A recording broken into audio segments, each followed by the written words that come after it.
ത്രിയേക ദൈവത്തിന് മഹത്വം. കർത്താവിൽ പ്രിയരെ, ഇതാ ജേക്കബ് തോമസ് അച്ഛൻ. മലങ്കര സഭയുടെ ചരിത്രം വളരെ ചുരുക്കമായി വിശ്വാസ ജീവിതത്തിൽ മലങ്കര സഭാ മക്കൾ ആവശ്യം അറിഞ്ഞിരിക്കേണ്ടുന്ന ചരിത്ര സംഭവങ്ങൾ മാത്രം വിശദീകരിച്ചുകൊണ്ട് 7 ഭാഗം നമുക്ക് ചർച്ച ചെയ്യുവാൻ സാധിച്ചു. AD 52 മുതൽ 2020 വരെയുള്ള മലങ്കര സഭയുടെ വളർച്ചയുടെയും തളർച്ചയുടെയും പ്രധാന സംഭവങ്ങളൊക്കെ ചരിത്രബോധത്തോടുകൂടെ തന്നെ വിശകലനം ചെയ്യുവാൻ സാധിച്ചു എന്ന് വിശ്വസിക്കുന്നു. ഇനിയും ചോദിക്കപ്പെട്ട ചില ചോദ്യങ്ങൾക്കുള്ള മറുപടി പറയുവാനായിട്ട് ഈ സെഷൻ ഉപയോഗിക്കുകയാണ്. ഒന്നാമത്, മലങ്കര സഭയ്ക്ക് യാക്കോബായ സഭ എന്ന പേര് എങ്ങനെയുണ്ടായി? പ്രത്യേകിച്ചും ഭരണഘടനയിൽ യാക്കോബായ സഭ എന്നുള്ള പേര് രേഖപ്പെടുത്തുകയും അത് ശരിയായ തരത്തിലല്ല ആ പേര് ഉപയോഗിക്കപ്പെട്ടത് എന്ന് ഒരു വ്യാഖ്യാനവും വിശദീകരണവും കൊടുക്കുന്നത് കൊണ്ട് ആ ഭാഗം എടുത്ത് വിശദീകരിച്ചുകൊണ്ട് ഒരു ചോദ്യം വന്നത്, മലങ്കര സഭയ്ക്ക് യഥാർത്ഥത്തിൽ ആ സഭയുടെ പേരെന്താണ്? സ്വന്തം പേര് പോലും വ്യക്തമായിട്ട് അറിയാത്ത, വ്യാഖ്യാനിക്കാത്ത ഒരു വിഭാഗമാണ് ഇന്നത്തെ മലങ്കര സഭ.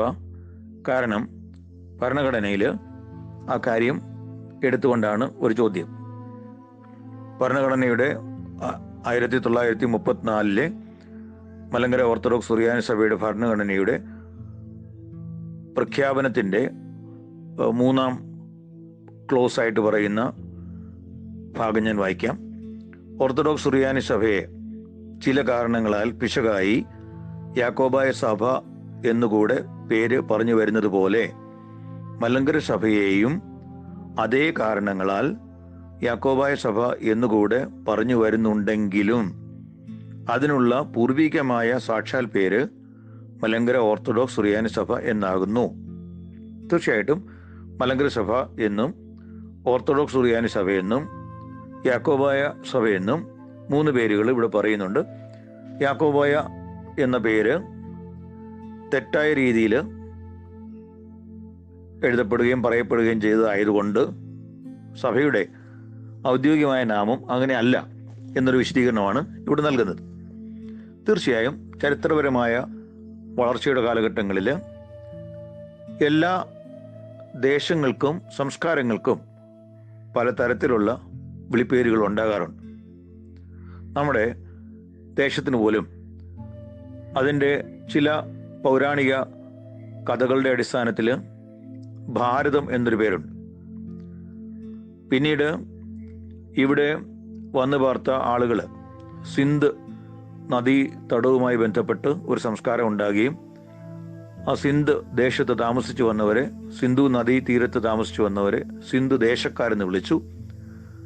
അറബികളുമായിട്ട് വ്യാപാര ബന്ധം ഉണ്ടായപ്പോൾ അറബികൾ ഇവിടെ വന്നു പോവുകയും ഇവിടെ നിന്ന് ട്രേഡും കച്ചവട വ്യാപാര ബന്ധം ഉണ്ടായി. അവർ ഈ ദേശക്കാരെ സിന്ധ് ദേശക്കാരെന്നുള്ള വാക്ക് ഉച്ചരിക്കാൻ കഴിയാതെ വന്നപ്പോൾ അവർക്ക് അത് ഹിന്ദ് ദേശമെന്ന് അവർ അതിന് വിളിപ്പേരായി. ആ ഹിന്ദ് ദേശത്ത് പാർക്കുന്നവരെ ഹിന്ദുക്കളെന്ന് വിളിച്ചു.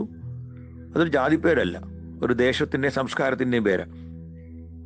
അങ്ങനെ ഹിന്ദു ദേശത്ത് താമസിക്കുന്നവർ അവർ ഹിന്ദു എന്നുള്ള പേര് വന്നപ്പോൾ ഹിന്ദുക്കളുടെ ഹിന്ദുസ്ഥാൻ, ഈ ദേശം സിന്ധു ദേശവാസികൾ എന്നർത്ഥത്തിലാണ് ഹിന്ദുസ്ഥാൻ എന്നുള്ള പേരുണ്ടായി. പിന്നീട് ബ്രിട്ടീഷുകാരുടെ കാലം മുതൽ ഇന്ത്യ എന്നുള്ള ഏക നാമത്തിൽ അറിയപ്പെട്ടു.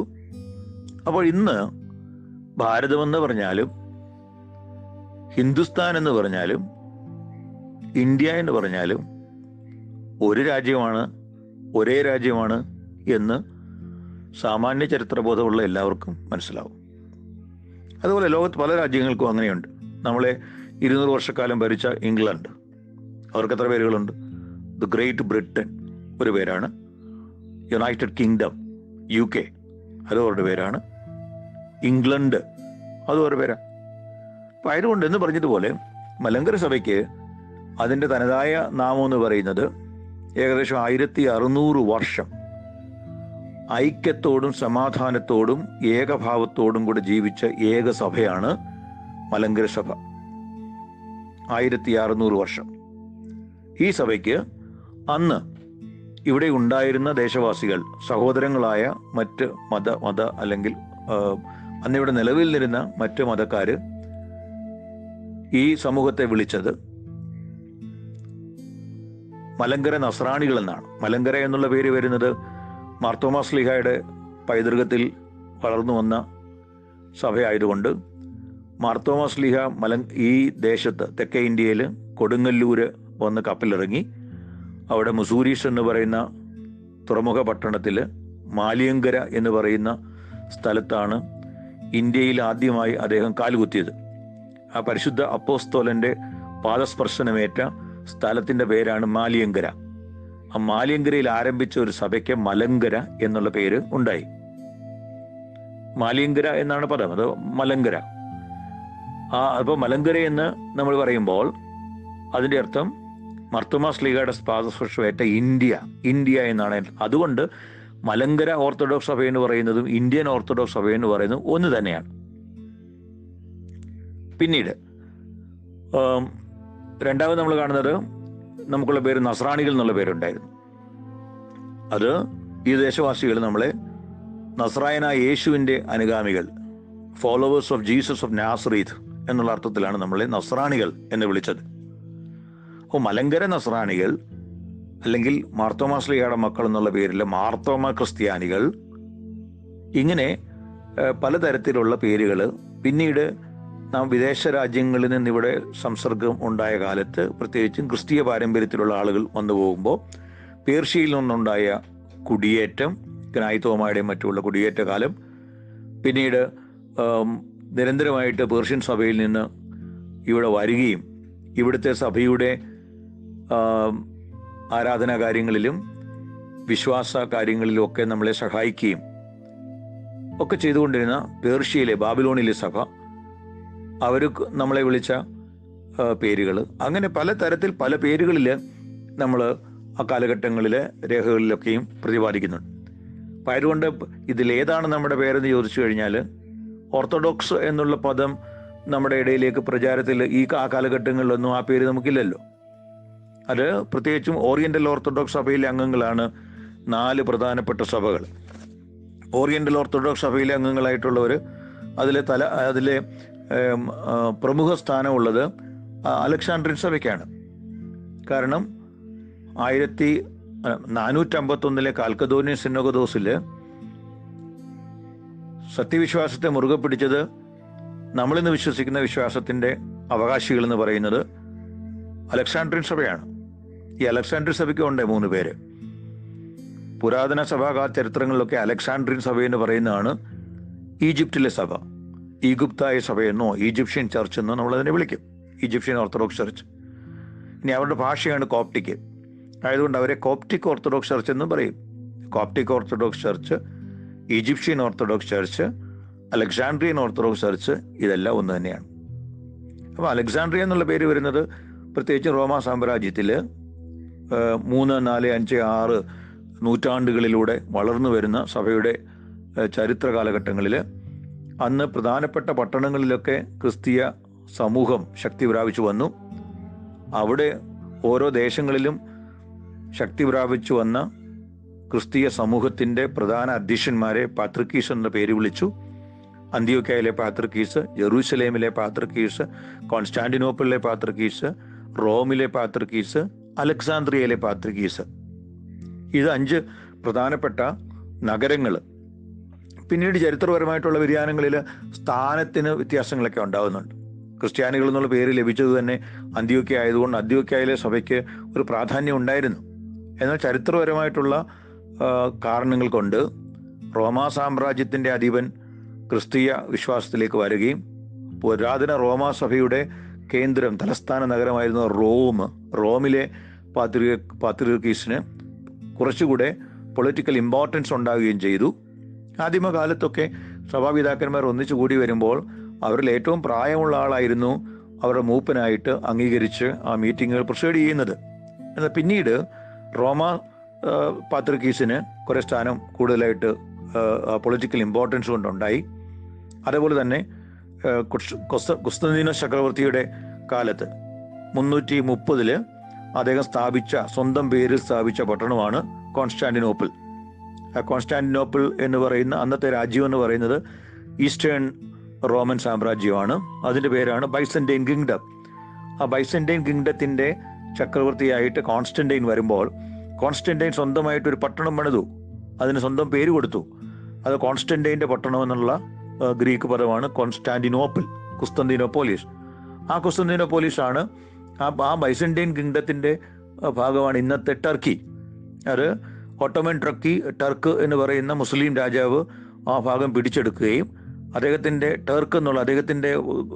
ഗോത്രത്തിൻ്റെ പേരാണ് ടർക്കി എന്നുള്ള പേര്, മുസ്ലിം നാമം അതിന് കൊടുത്തത്.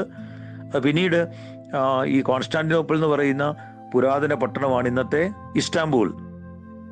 ഈ ഇസ്താംബൂളിലാണല്ലോ നമുക്ക് ഈ അടുത്ത സമയത്ത് ഹഗിയ സോഫിയ എന്ന് പറയുന്ന പുരാതനം 1500 വർഷം പഴക്കമുള്ള ക്രിസ്തീയ ദേവാലയം, ഗ്രീക്ക് ഓർത്തഡോക്സ് സഭയുടെ കത്തീഡ്രൽ മോസ്കായിട്ട് കൺവേർട്ട് ചെയ്തതും ഒക്കെ ഈ അടുത്ത കാലത്താണ്. അപ്പം 2 മാസങ്ങൾക്ക് മുമ്പാണ്. അത് ചരിത്രത്തിൽ രേഖപ്പെടുത്തുന്ന ക്രിസ്തീയ സഭയുടെ വേദനയോടുകൂടി ഓർക്കുന്ന ഒരു ദിവസമാണ്. 1500 വർഷം പഴക്കമുള്ള ഈ ബൈസന്റൈൻ രാജാക്കന്മാരെ, 5-ാം നൂറ്റാണ്ട് മുതലുള്ള രാജാക്കന്മാരെയൊക്കെ വാഴിച്ച ദേവാലയമാണത്. അപ്പോൾ ചരിത്രത്തിൽ അത്തരത്തിലുള്ള ഒരുപാട് വ്യതിയാനങ്ങളും കാരണങ്ങളും ഒക്കെ സംഭവിക്കുന്നുണ്ട്. നമ്മളിവിടെ വിഷയത്തിലേക്ക് തന്നെ നമുക്ക് തിരിച്ചു വരാം. നമ്മളെ സംബന്ധിച്ച് അന്ന് ഞാൻ പറഞ്ഞത് ഈ ചില കാരണങ്ങൾ കൊണ്ട് റോമാസഭയ്ക്ക് പ്രത്യേക പ്രാധാന്യം ലഭിച്ചു. പിന്നീട് കൊസ്തന്തീനോപ്പോലീസിൽ ഈ പട്ടണത്തിലുണ്ടായ സഭയ്ക്ക് രാജാവിൻ്റെ കോൺസ്റ്റന്റൈൻ്റെ ഇടപെടൽ കൊണ്ട് 2ാം സ്ഥാനത്തേക്ക് ആ സഭ വന്നു. പിന്നീട് അങ്ങനെ കാലക്രമത്തിൽ അന്ത്യോക്യൻ സഭയ്ക്ക് ഈ കൂട്ടത്തിൽ ഏറ്റവും ഒടുവിലേക്ക്, കാരണം അംഗസംഖ്യ കൊണ്ടും മറ്റു പല കാരണങ്ങൾ കൊണ്ടും ചെറുതായും ശുഷ്കിച്ചു വന്ന സഭ എന്നുള്ള നിലയിൽ അന്ത്യോക്യൻ സഭയ്ക്ക് ഈ പൗരാണിക സഭകളുടെ കൂട്ടത്തിൽ സ്ഥാനം കുറഞ്ഞു വന്നു എന്നുള്ളതും ഒരു ചരിത്രത്തിൻ്റെ ഭാഗമാണ്. ഇനി നമുക്ക് ഈ അന്ത്യോക്യൻ സഭയുടെ വളർച്ചയെപ്പറ്റി നോക്കാം. കാരണം അവിടെ നിന്നാണല്ലോ അവർക്കാണല്ലോ യാക്കോബ എന്നുള്ള പേര് ലഭിച്ചത്. അവരിൽ നിന്നാണല്ലോ, അവരുമായിട്ടുള്ള സമ്പർക്കത്തിൻ്റെ പേരിലാണല്ലോ നമുക്കും യാക്കോബ എന്നുള്ള പേര് മലങ്കര സഭയ്ക്ക് ലഭിച്ചത്. ആയതുകൊണ്ടാണ് ഭരണഘടനയിൽ വളരെ വ്യക്തമായിട്ട് തെറ്റായി പിശകായി ഈ പേര് നമ്മളെ വിളിച്ചു വന്നിരുന്നു എന്ന് പറയുന്നത്. അതിൻ്റെ കാരണം കൂടെ നോക്കിയേ പറ്റുകയുള്ളൂ. അപ്പോസ്തോലിക കാലത്ത് തന്നെ അന്ത്യോക്യയിൽ സഭ സ്ഥാപിതമായി എന്നുള്ളത്, അവിടെയാണ് ക്രിസ്ത്യാനികൾക്ക് ആദ്യമായിട്ട് ക്രിസ്ത്യാനികൾ എന്നുള്ള പേര് ലഭിച്ചതും ഒക്കെ നാം വായിക്കുന്നുണ്ട്. പ്രത്യേകിച്ചും വിശുദ്ധ വേദപുസ്തകത്തിൽ ആ ഭാഗം നാം വായിച്ചു നോക്കുമ്പോൾ വളരെ വ്യക്തമായിട്ട് നമുക്ക് മനസ്സിലാവും, അന്ത്യോക്യ സഭ സ്ഥാപിച്ചത് പത്രോസ് അപ്പോസ്തലൻ അല്ല. പത്രോസ് അപ്പോസ്തലൻ സ്ഥാപിച്ച സഭയുടെ അദ്ദേഹത്തിൻ്റെ സിംഹാസനത്തിന്മേൽ പിന്തുടർച്ചക്കാരായി ഇരിക്കുന്നു എന്ന് പറയുന്ന അന്ത്യോക്യയിലെ പാത്രികീസ്മാർ എന്ന് പറഞ്ഞ് നമ്മളെ പഠിപ്പിക്കുമ്പോൾ വിശുദ്ധ വേദപുസ്തകത്തിൽ വളരെ വ്യക്തമായിട്ട് നമ്മളെ പഠിപ്പിക്കുന്നു, അന്ത്യോക്യ സഭ സ്ഥാപിച്ചത് പത്രോസ് അപ്പോസ്തലൻ അല്ല. അപ്പോസ്തല പ്രവൃത്തികൾ 11-ാം അധ്യായം, ആ 11-ാം അധ്യായം നമ്മളൊന്ന് ശ്രദ്ധയോടെ ഒന്ന് വായിക്കുക. പ്രത്യേകിച്ച് അതിൻ്റെ 19 മുതലുള്ള വാക്യങ്ങളൊന്ന് വായിച്ചാൽ മതി. 19 മുതൽ 30 വരെയുള്ള വാക്യങ്ങൾ വായിച്ചാൽ വളരെ വ്യക്തമാണ്. ആദ്യമായിട്ട് അവിടെ പറയുന്നത്, അവിടെ സഭ സ്ഥാപിച്ചത് കുപ്രോസുകാരും കുറേനക്കാരുമായ വിശ്വാസികൾ അവിടെ ചെന്നാണ് അവിടെ സഭ സ്ഥാപിച്ചത്. അതിൻ്റെ കാരണം സ്തെഫാനോസ് അകത കൊല്ലപ്പെട്ടു. അതിനുശേഷം ചിതറിപ്പോയി സഭ. പിന്നീട് യഹൂദന്മാരോടല്ലാതെ മറ്റാരോടും വചനം സംസാരിക്കാതെ ഫെനീക്കിയ, കുപ്രോസ്, അന്ത്യോക്യ എന്നീ പ്രദേശങ്ങളോളം സഞ്ചരിച്ചു. അവരിൽ ചിലർ കുപ്രൂസുകാരും കുറേനക്കാരും ആയിരുന്നു. അവർ അന്ത്യോക്യയിൽ എത്തിയ ശേഷം യവനന്മാരോടും കർത്താവായ യേശുക്രിസ്തുവിനെ കുറിച്ചുള്ള സുവിശേഷം അറിയിച്ചു. അപ്പോൾ വളരെ വ്യക്തമാണ്, അന്ത്യോക്യ സഭ സ്ഥാപിച്ചത് ആദിമസഭയിലെ ചില വിശ്വാസികൾ, അത് കുറേനക്കാരും കുപ്രോസുകാരുമായ വിശ്വാസികൾ അവിടെ ചെന്ന് അവരാണ് അവിടെ ആദ്യമായി സുവിശേഷം അറിയിച്ചത്. കർത്താവിൻ്റെ കൈ അവരോടുകൂടെ ഉണ്ടായിരുന്നു. വലിയൊരു കൂട്ടം വിശ്വസിച്ച് കർത്താവിങ്കിലേക്ക് തിരിഞ്ഞു. അവരെക്കുറിച്ചുള്ള വർത്തമാനം യെരൂശലേം സഭയുടെ ചെവിയിലെത്തിയപ്പോൾ അവർ ബർന്നബാസിനെ അന്ത്യോക്യയോളം അയച്ചു. ബർന്നബാസ് എന്ന് പറയുന്നത് പൗലോസ് അപ്പോസ്തലന്റെ സഹയാത്രികനാണ്, ആദിമസഭയുടെ ഒരു പിതാവാണ്. അദ്ദേഹം അവരെ അപ്പോസ്തലന്മാരുടെ പ്രതിനിധിയായിട്ട് അദ്ദേഹത്തെയാണ് അയക്കുന്നത്. അദ്ദേഹം 12 അപ്പോസ്തലന്മാരിൽ ഒരുവനല്ല എന്ന് നമുക്കറിയാം. പൗലോസ് അപ്പോസ്തലനോട് കൂടി അദ്ദേഹത്തിൻ്റെ മിഷണറി യാത്രകളിലൊക്കെയും സഹയാത്രികനായി ബർന്നബാസിനെ നമ്മൾ കാണുന്നുണ്ട്. അപ്പോൾ ബർന്നബാസ് ആണ് ആദ്യമായിട്ട് അന്ത്യോക്യയിലേക്ക് വരുന്ന സഭയിലെ അറിയപ്പെടുന്ന പേരെടുത്ത് പറയുന്ന വ്യക്തി. അവൻ ചെന്ന് ദൈവകൃപ കണ്ട് സന്തോഷിച്ചു. എല്ലാവരും ഹൃദയ നിർണയത്തോടെ കർത്താവിനോട് ചേർന്നിരിപ്പാൻ തക്കവണ്ണം പ്രബോധിപ്പിച്ചു. അവൻ നല്ല മനുഷ്യനും പരിശുദ്ധാത്മാവിനാലും വിശ്വാസത്താലും നിറഞ്ഞവനുമായിരുന്നു. വളരെ പുരുഷാരം കർത്താവിലേക്ക് ചേർന്നു. അവൻ ശൗലിനെ തിരയുവാനായി തർസൂസിലേക്ക് പോയി. ശൗൽ എന്ന് പറയുന്നത് പൗലോസ് അപ്പോസ്തലൻ. തർസൂസിൽ ചെന്ന് പൗലോസ് അപ്പോസ്തലനെ കണ്ടു. അദ്ദേഹത്തെ കണ്ടെത്തിയാറെ അന്ത്യോക്യയിലേക്ക് കൂട്ടിക്കൊണ്ടുവന്നു. അവർ ഒരു സംവത്സരം മുഴുവനും സഭായോഗങ്ങളിൽ സംബന്ധിക്കുകയും ബഹുജനത്തെ ഉപദേശിക്കുകയും ചെയ്തു. ആദ്യം അന്ത്യോക്യയിൽ വെച്ച് ശിഷ്യന്മാർക്ക് ക്രിസ്ത്യാനികൾ എന്ന് പേരുണ്ടായി. വളരെ വ്യക്തം. അന്ത്യോക്യ എന്ന് പറയുന്ന സ്ഥലത്ത് സുവിശേഷം പ്രചരിപ്പിച്ചത് കുപ്രോസുകാരും കുറേന്യക്കാരുമായ വിശ്വാസികളാണ്. അതിനുശേഷം ബർന്നബാസാണ് അവിടെ സുവിശേഷം അറിയിച്ചത്. അതിനുശേഷം അപ്പോസ്തലന്മാരിൽ ആദ്യം അവിടെ എത്തുന്നത് പൗലോസ് അപ്പോസ്തലനാണ്. പൗലോസ് അപ്പോസ്തലൻ അവിടെ സ്ഥാപിച്ചു എന്ന് പറയുന്നു. അപ്പോൾ അങ്ങനെ ഒരു സഭയിൽ പത്രോസ് അപ്പോസ്തലന്റെ പേരിൽ ആ സഭയുടെ പേര് ചാർത്തപ്പെട്ടത് എങ്ങനെയാണ്? അത് ഗലാത്യ ലേഖനം 2-ാം അധ്യായം വായിക്കണം. ഗലാത്യ ലേഖനം 2-ാം അധ്യായത്തിൽ വളരെ വ്യക്തമായിട്ട് അന്ത്യോക്യയിൽ എങ്ങനെയാണ് പത്രോസ് എത്തിയതെന്ന് പറയുന്നുണ്ട്. അവിടെ അന്ത്യോക്യയിൽ 14 വർഷങ്ങൾക്ക് ശേഷം, അതാ 2-ാം അധ്യായം ഗലേഷ്യൻസ് ചാപ്റ്റർ 2, 14 ആണ്ട് കഴിഞ്ഞ് എന്ന് തുടങ്ങുന്ന ഒരു അധ്യായ ഭാഗത്ത് അതിൻ്റെ 11-ാം വാക്യം മുതൽ വായിക്കുമ്പോൾ, എന്നാൽ കേഫാവ് അന്ത്യോക്യയിൽ എത്തിയാറെ അവൻ കുറ്റം കാണുകയാൽ ഞാൻ അഭിമുഖമായിട്ട് അവനോട് എതിർത്തു നിന്നു. പത്രോസ് അപ്പോസ്തലൻ അവിടെ വന്നപ്പോൾ അവിടെ ഉണ്ടായിരുന്ന ഒരു സഭയിൽ ചില പ്രശ്നങ്ങളാണ് ഉണ്ടായത്. കാരണം യവനന്മാർ, ഗ്രീക്കുകാർ, യഹൂദന്മാരല്ലാത്തവർ, നമുക്കവരെ പുറജാതികൾ എന്നൊക്കെ വിളിക്കാം, അവരാണ് ആ ദേശത്തുണ്ടായിരുന്നവർ, യഹൂദന്മാരല്ല. സിറിയയെ പറ്റി പറയുമ്പോൾ പഴയ റോമാ സാമ്രാജ്യത്തിൻ്റെ പൂർവ്വദേശത്തെ പൗരസ്ത്യ ദേശത്തിൻ്റെ ഒരു ക്യാപിറ്റലായിട്ടുള്ള ഒരു സ്ഥലമാണ് ഈ അന്ത്യോക്യ. അവിടെ മുഴുവൻ യവനന്മാർ, ഗ്രീക്കുകാരാണ്. അപ്പോൾ അവരാണ് കർത്താവിനെ പറ്റിയുള്ള സുവിശേഷം കേൾക്കുന്നത്. അപ്പോൾ അവരാണ് ക്രിസ്തീയ സഭയിലേക്ക് വന്ന ആദ്യത്തെ ആളുകൾ. അപ്പോൾ ആയതുകൊണ്ട് അവർ വരുമ്പോൾ പൗലോസ് അപ്പോസ്തലനും പത്രോസ് അപ്പോസ്തലനും തമ്മിൽ ആദിമ സഭാ ചരിത്രത്തിൽ വളരെ വാശിയേറിയ വാഗ്വാദങ്ങൾ നടക്കുന്നുണ്ട്. ആയതുകൊണ്ട് അവിടെയാണ് പൗലോസ് അപ്പോസ്തലൻ ഒരുവൻ ക്രിസ്തുവിലായാൽ അവൻ പുതിയ സൃഷ്ടിയാകുന്നു എന്ന് പറയാനുള്ള കാരണം എന്താണ്?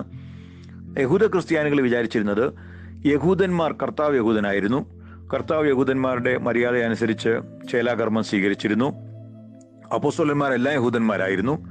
ആയതുകൊണ്ട് യഹൂദ മതത്തിൽ നിന്ന് മാത്രമേ ക്രിസ്ത്യാനികൾ ഉണ്ടാകാൻ പാടുള്ളൂ എന്നൊരു ചിന്ത അവർക്കുണ്ടായിരുന്നു. ആയതുകൊണ്ട് പുറജാതിയിൽ നിന്ന് ഒരാൾ ക്രിസ്ത്യാനിയാകുകയാണെങ്കിൽ മാമോദീസയാണല്ലോ ക്രിസ്തു മതത്തിലേക്കുള്ള അടയാളം, പ്രവേശനം അല്ലെങ്കിൽ പ്രവേശന കൂദാശ.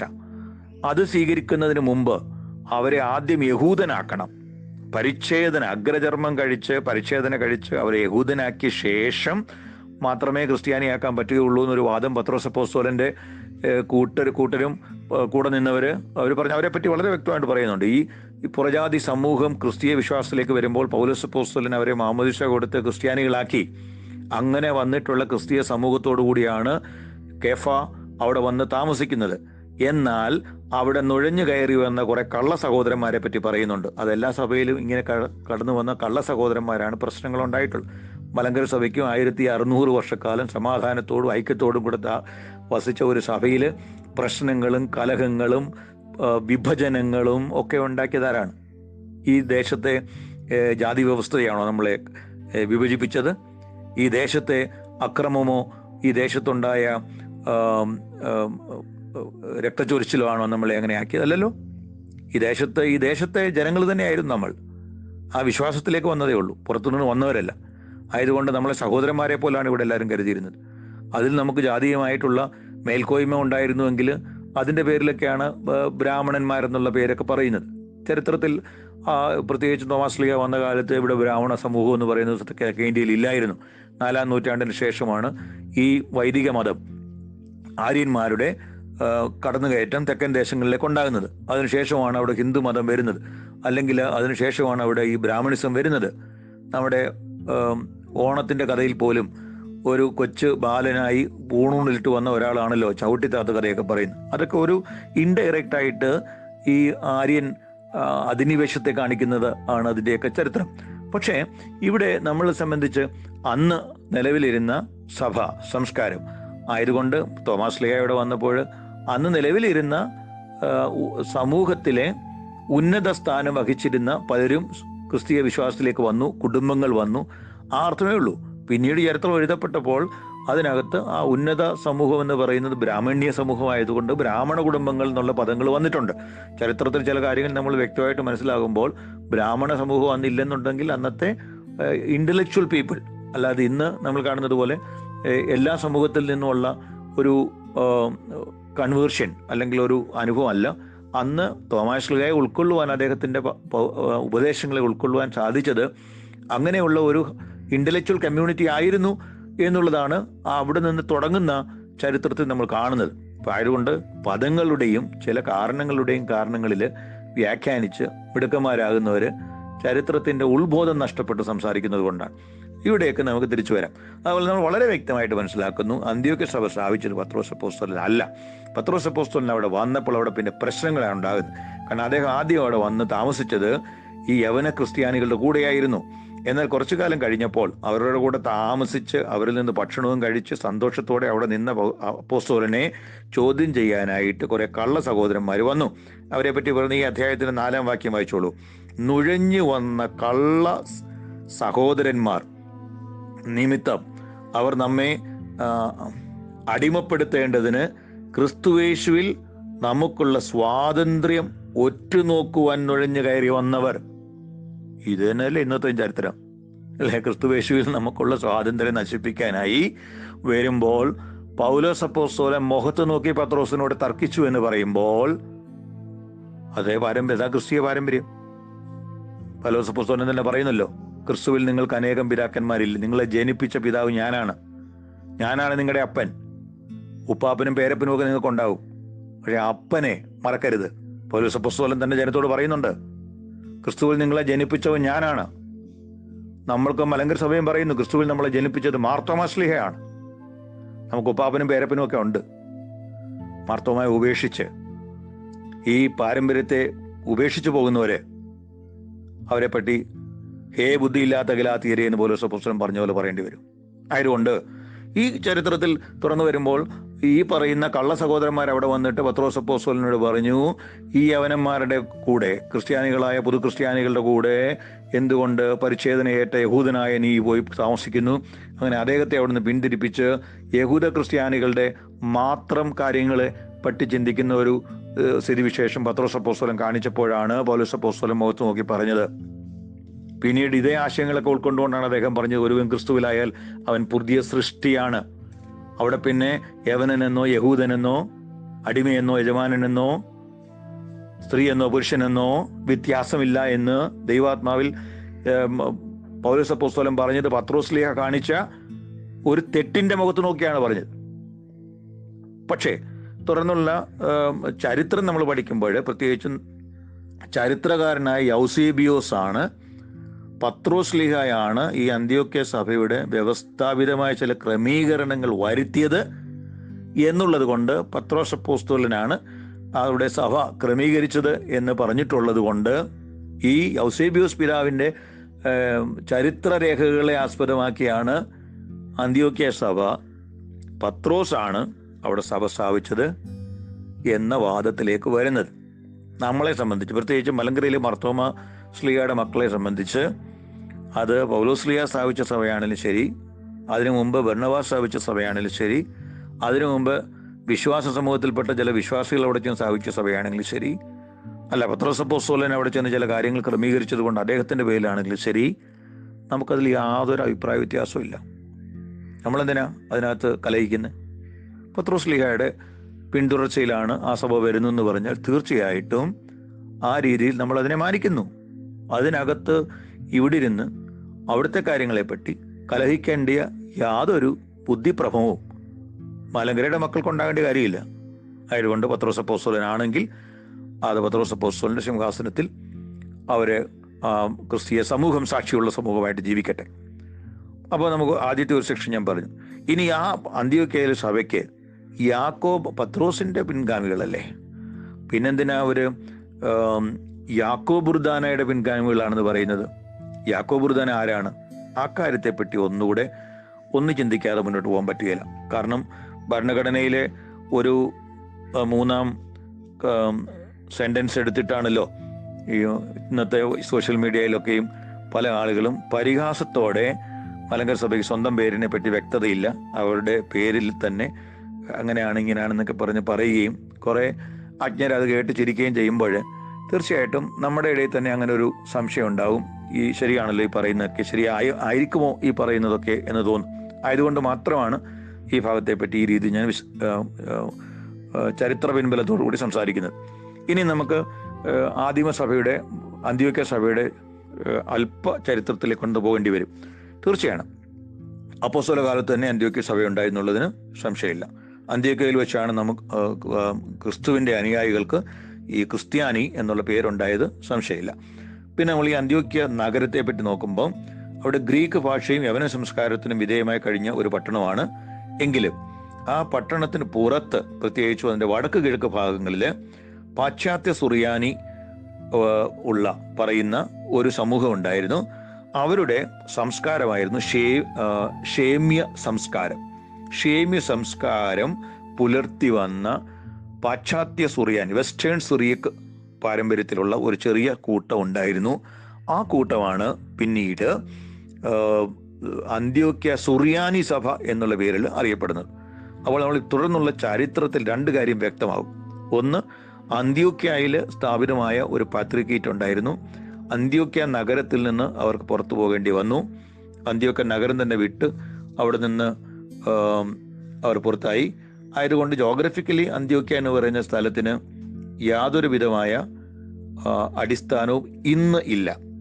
അതോടൊപ്പം തന്നെ പാരമ്പര്യം പറയുകയാണെങ്കിൽ, പാരമ്പര്യം എന്നുള്ള കാര്യം പറയുന്നത്, അന്ത്യോക്യൻ പാരമ്പര്യം എന്ന് പറയുന്നത് വേദവിരുദ്ധ പാരമ്പര്യമാണ്. ആയതുകൊണ്ട് അതും പറയാൻ പറ്റുകയില്ല. പക്ഷേ സുറിയാനി സഭയുടെ പാരമ്പര്യം എന്ന് പറയണം. അതിന് അന്ത്യോക്യ എന്നുള്ള പേരെടുത്ത് പറയുമ്പോൾ സ്വയം അവഹേളിക്കപ്പെടുന്നു എന്ന് പറയുന്നതിന് യാതൊരു സംശയമില്ല. ഒന്നിലവർ വേദവിരീതികളാണ്.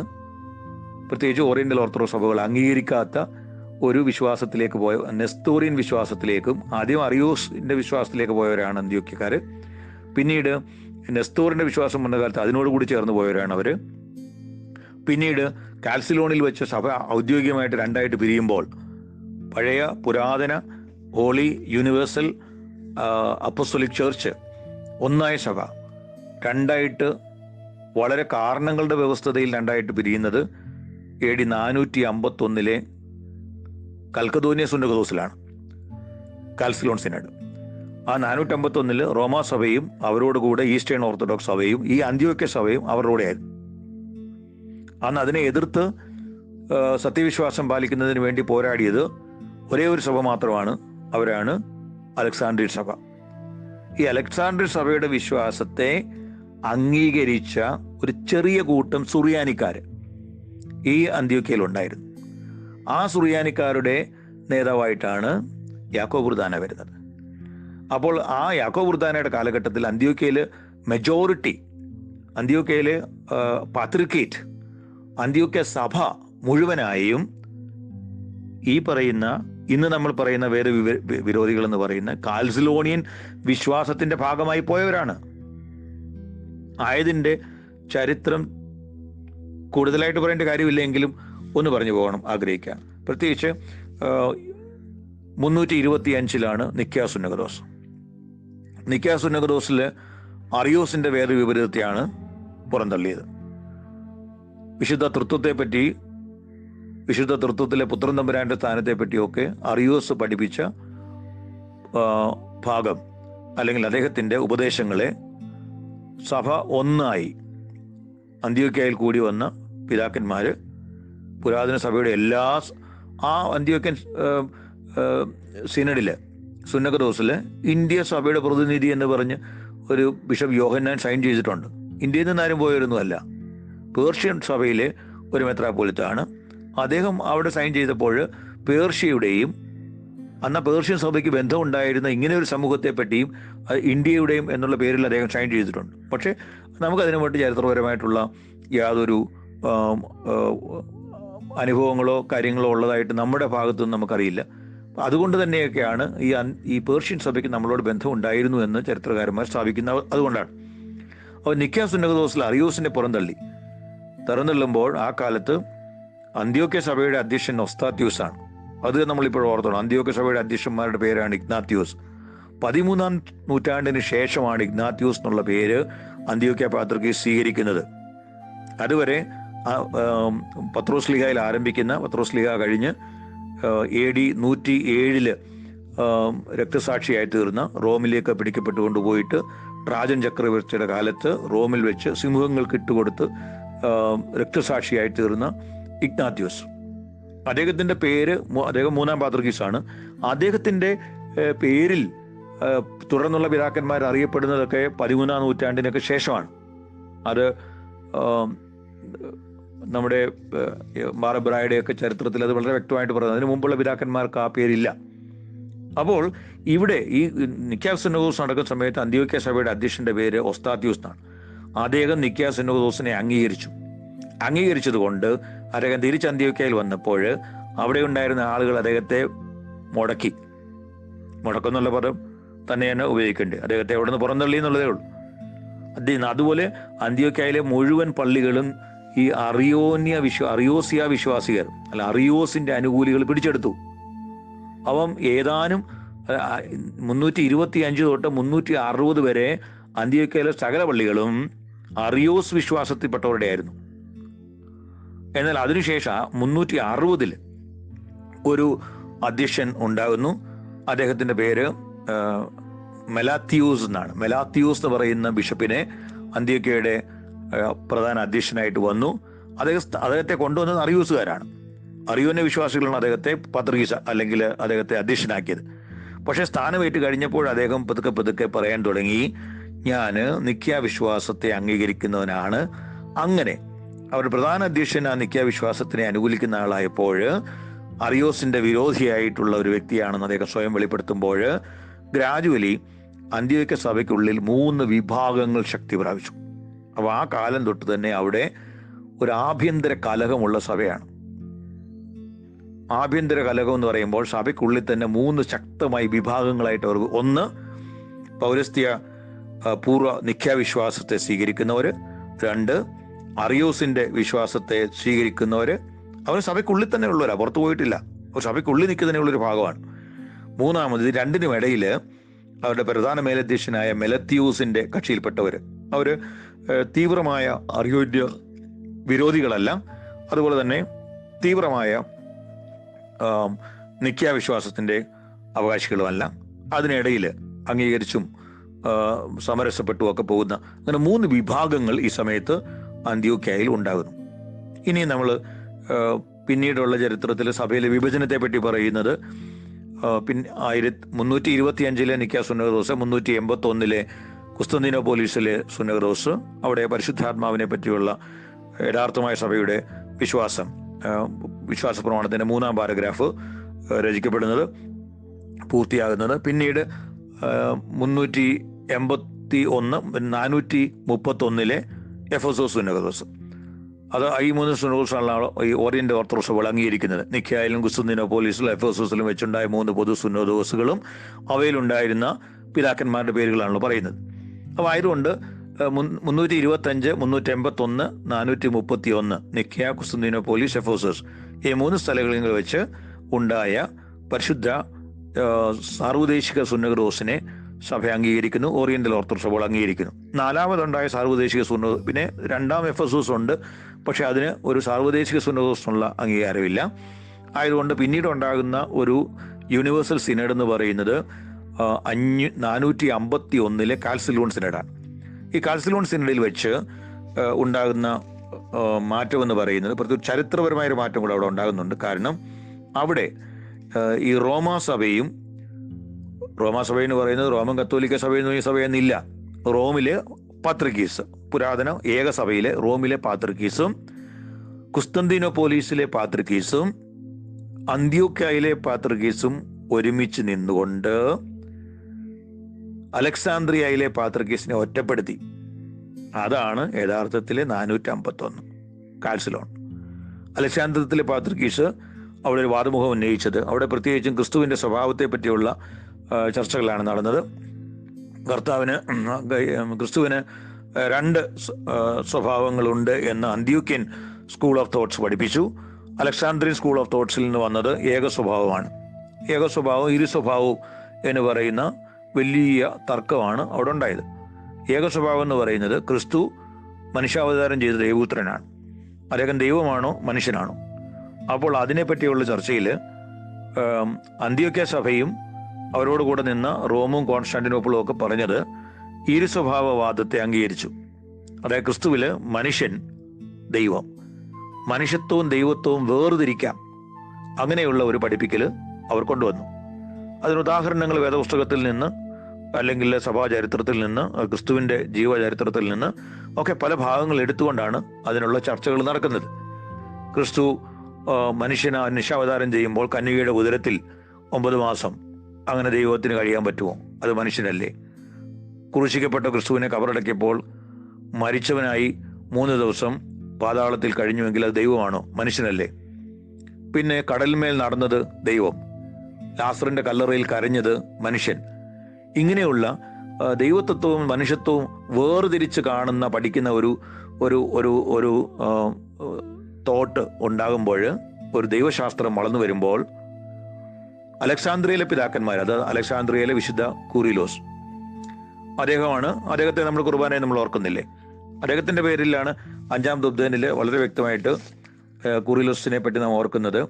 വചനമായ ദൈവം ശരീരിയായി തീർന്നുവെന്ന് നമ്മുടെ കർത്താവായ യേശു മിശിഹായുടെ മനുഷ്യാവതാരത്തെക്കുറിച്ച് സ്പഷ്ടമായി തെളിയിച്ചവനും സത്യവാനും ഉന്നത ഗൗരവമായ പ്രസിദ്ധനായ മാർ കൂറിലോസ്. ഇദ്ദേഹമാണ് അലക്സാന്ദ്രിയൻ സഭയുടെ പിതാവ്. അദ്ദേഹവും വാദിച്ചത് ദൈവമനുഷ്യനായി, 100% മനുഷ്യത്വവും 100% ദൈവത്വവും ഒരുപോലെ ചേർന്നു. അതിനെ വേർതിരിക്കുവാൻ കഴിയത്തില്ല ഒരു കാരണത്താലും. ആയതുകൊണ്ട് അലക്സാൻഡ്രിയൻ സഭയുടെ മുന്നോട്ട് വെച്ചത് when he was in the womb and when he was in the tomb he was God. അവൻ ഉദരത്തിലായിരുന്നപ്പോഴും അവൻ അടക്കപ്പെട്ടപ്പോഴും അവൻ ദൈവമായിരുന്നു. അപ്പം ദൈവത്വവും മനുഷ്യത്വവും തമ്മിൽ വേർതിരിക്കാൻ കഴിയാത്ത വണ്ണം ഒരുപോലെ ഇടകലർന്ന മേർജ് ചെയ്യപ്പെട്ട ഒരവസ്ഥയായിരുന്നു. അല്പം പാലിനകത്ത് അല്പം വെള്ളം ഒഴിച്ചാൽ പിന്നീട് അത് വെള്ളവുമല്ല പാലും അല്ലാത്ത ഒരവസ്ഥയിലേക്ക് വരുന്നത് പോലെ, അല്ല രണ്ടുമായിരിക്കുന്ന അവസ്ഥയിലേക്ക് വരുന്നത് പോലെ. മറുഭാഗത്ത് അല്പം വെളിച്ചെണ്ണയിൽ ഇച്ചിരി വെള്ളം ഒഴിച്ചാൽ അത് ഷെയ്ക്ക് ചെയ്യുന്ന സമയത്ത് ഒന്നായിരിക്കും, അല്ലാത്ത സമയത്ത് രണ്ടും രണ്ടായി മാറും. അതാണ് ഇരു സ്വഭാവം. എന്നാൽ ഏക സ്വഭാവം എന്ന് പറയുന്നത് ദൈവം മനുഷ്യനായപ്പോൾ മനുഷ്യത്വത്തിൽ ദൈവത്വം കലർത്തപ്പെട്ടതുകൊണ്ട് അതിനെ വേർതിരിക്കാൻ പറ്റുകയില്ല. അതായിരുന്നു അലക്സാൻഡ്രിയൻ സഭയുടെ വിശ്വാസം. ആ അലക്സാൻഡ്രിയൻ സഭയിലെ വിശ്വാസത്തിലേക്കാണ് പിന്നീട് അന്ത്യോക്യായും അത് ഈ നമ്മൾ കാണുന്ന ഈ ഓറിയന്റൽ സഭകൾ വന്നിട്ടുള്ളത്. എത്യോപ്യയിലുള്ള സഭയായിക്കോട്ടെ, അന്ത്യോക്യയിലുള്ള സഭയായിക്കോട്ടെ, അർമീനിയയിലുള്ള സഭയായിക്കോട്ടെ, മലങ്കര സഭയായിക്കോട്ടെ, എറിത്രിയൻ സഭയായിക്കോട്ടെ, ഈ 6 സഭകളാണ് ഔദ്യോഗിക ഓറിയന്റൽ ഓർത്തഡോക്സ് സഭ.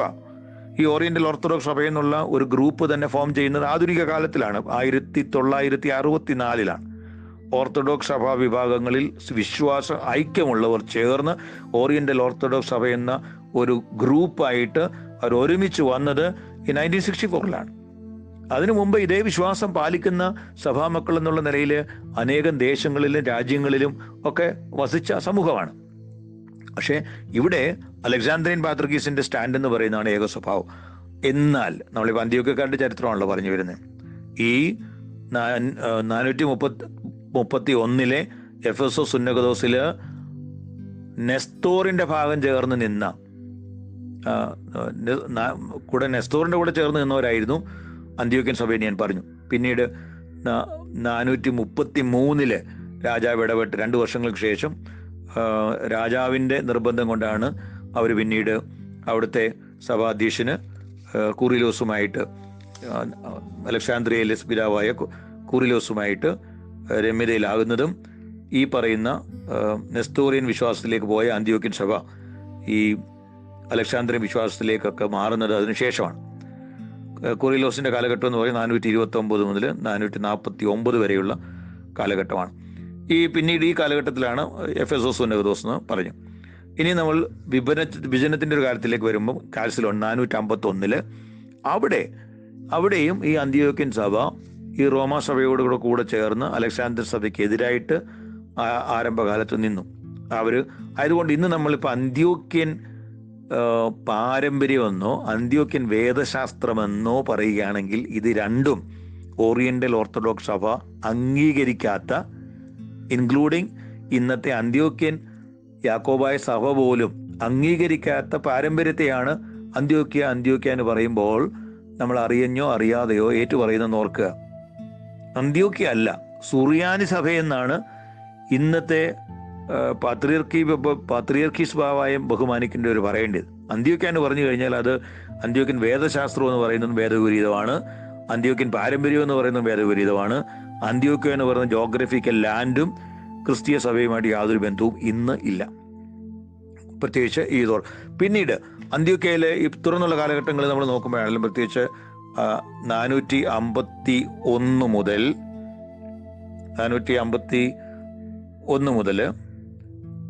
536 വരെ, 451 എന്ന് പറയുന്ന കാൽസിലോൺ കാലം, അവിടെ തൊട്ട് 536 എന്ന് പറയുന്നത് 85 വർഷം. 85 വർഷം ഈ അന്ത്യോക്യൻ സഭയ്ക്ക് 12 പാത്രിക്കീസുമാരുണ്ടായി. ഈ 12 പാത്രിക്കീസുമാരിൽ 2 പാത്രിക്കീസുമാർ മാത്രമാണ് കാൽസിലോണിയൻ വിശ്വാസത്തെ എതിർത്തിട്ടുള്ളത്. ബാക്കി 10 പാത്രിക്കീസുമാരും കാൽസിലോണിയൻ വിശ്വാസത്തിന്റെ ഭാഗമായി തീർന്നവരാണ്. ഈ 2 പാത്രിക്കീസന്മാരിൽ ഒരാളെ വിശുദ്ധ കുർബാനയിൽ നാം ഓർക്കുന്ന ആളാണ്. അദ്ദേഹത്തിന്റെ പേര് 5-ാം ദുബ്ദയിൽ തന്നെ വിശ്വാസത്തിന്റെ മകുടമായിട്ട് നാം ഏറ്റു പറയുന്നുണ്ട്. സുറിയാനിക്കാരുടെ കിരീടവും ദൈവത്തിന്റെ വിശുദ്ധ സഭ മുഴുവന്റെയും വിവേകമുള്ള വായും തൂണും മൽപ്പാനും പുഷ്പങ്ങൾ കൊണ്ട് നിറഞ്ഞ മേച്ചിൽ സ്ഥലവും മറിയാം സംശയം കൂടാതെ ദൈവമാതാവ് എല്ലായ്പ്പോഴും പ്രസംഗിച്ചവനുമായ ഞങ്ങളുടെ പാത്രിക്കീസ് മാർ സേവേറിയോസ്. ഇദ്ദേഹം ആരാണ്? ഈ പാത്രിക്കീസ്, പരിശുദ്ധനായ ഈ പാത്രിക്കീസ് അന്ത്യോക്യയുടെ ഞാൻ ഈ പറഞ്ഞ 451 മുതൽ 536 വരെ ഈ 85 വർഷക്കാലത്തിൽ വന്ന 12 പാത്രിക്കീസന്മാരിൽ ഒരാളാണ്. പക്ഷെ ഇദ്ദേഹത്തിന് പാത്രിക്കീസായിട്ട് അവിടെ ഇരിക്കാൻ പറ്റിയില്ല. വെറും 5 വർഷം 512 അദ്ദേഹം സ്ഥാനത്ത് വന്നു. 512 മുതൽ 518 വരെ വെറും 5 വർഷമാണ് അദ്ദേഹം അന്ത്യോക്യയിലെ പാത്രിക്കീസായിട്ടിരുന്നത്. അത് കഴിഞ്ഞപ്പോൾ അവർ അദ്ദേഹത്തെ അങ്ങ് മുടക്കി. അദ്ദേഹത്തെ മുടക്കാണല്ലോ അവിടുത്തെ പ്രധാന സംഭവം. അദ്ദേഹത്തെ പുറത്താക്കി. ആര് പുറത്താക്കി? അവിടുത്തെ നെസ്തൂറിയൻ വിശ്വാസികൾ അദ്ദേഹത്തെ അവിടെ നിന്ന് ഓടിച്ചു. അദ്ദേഹം അവിടെ നിന്ന് ഓടി ഈജിപ്തിലെ സഭയിൽ അഭയം പ്രാപിച്ചു.